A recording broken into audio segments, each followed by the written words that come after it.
My mom would be at all my sporting events. Let's say I was playing football, okay? My mother would be on the sidelines, and if the play on the field started going one way, my mother would run along like, Mark, get him, get him. I'd be like, oh my gosh. I'd get in the huddle with the other guys. They go, Mark, is that your mother? I go, no, I never saw her before in my life. See, the greatest gift my mother ever gave me, she believed in me. I have overdosed on drugs on 3 occasions where I should have been dead. But I believe I was kept here for a reason. You show me your friends, I will show you your future. How do I know this?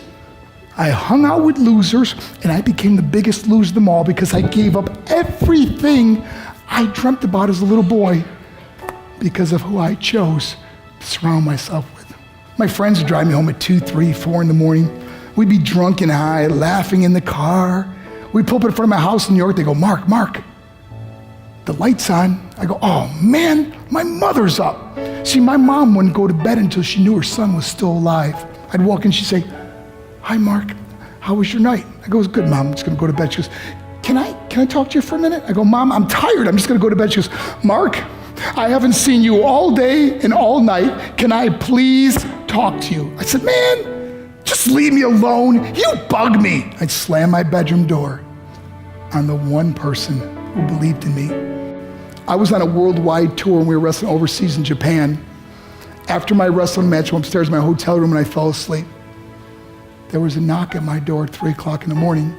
I got out of bed and I looked through the safety window and I could see it was a Japanese promoter. So I opened the door and he said, Mark, you need to call home. There's been an emergency. I went and got on the hotel room phone. I called back to the United States. I said, hey, what's going on? They said, Mark, I don't know how to tell you this. I said, just tell me what happened. All of a sudden they started crying. They go, Mark, I can't tell you. I said, just say it. They said, Mark,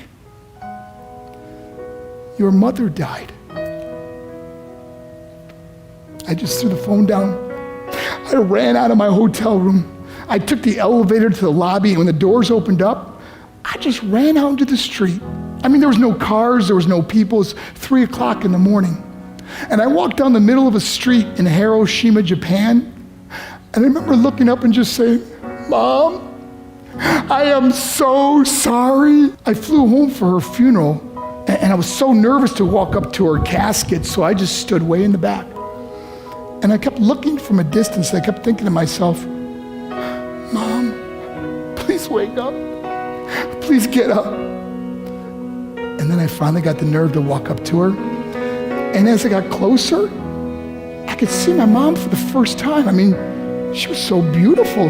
She was dressed in white. I mean, she looked like an angel. And I just stood over it. I said, Mom, you are my hero.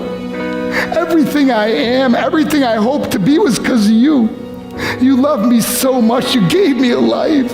You're the only one that ever believed in me. How did I repay her? By getting drunk, by getting high, by getting stupid, by hanging out with losers? For what?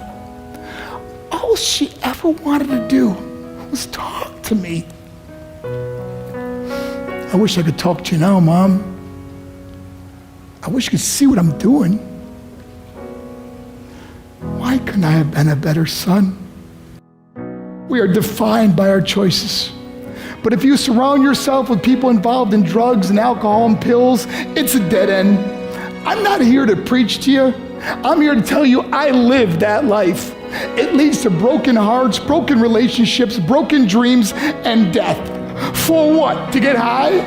If you have a mother or a father, when you go home, tell them how much you love them.